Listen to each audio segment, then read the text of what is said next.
ček da bucam hlače. Jesu to ženske hlače? Možda.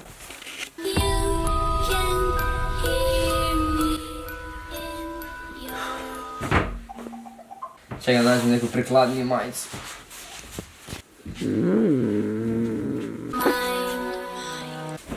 Ok ljudi, sad već možete zaključiti čem se radi.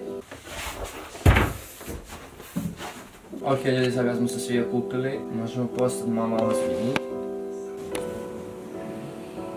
Kak mi ide? Jako loše. A trudim se! Kao što ste vidjeli u nekim videima, tipa nošenje ove majice. Dobro, di je on?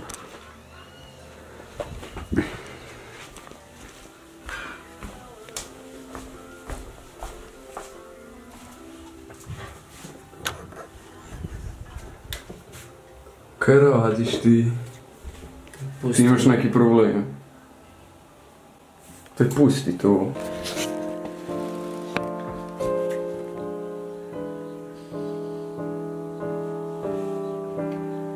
Ne znam, sad ste možda već lagano i shvatili kakav ja to problem imam. Kao prvo nisi niš pudera stavio. Kao mali, uvijek sam bio drugačiji, nikada se nisam baš klapao. Mislim da je sada došlo vrijeme da saznate istinu. Ok, sad i sami vjerojatno znate o čem se radi, ali želim da to izađe iz mojih ustiju, tako da ću sad ja to priznat. Da ljudi, priznajem da sam vegetarijanac.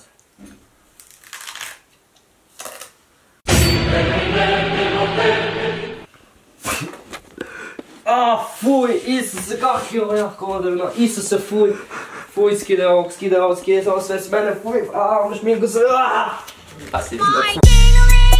My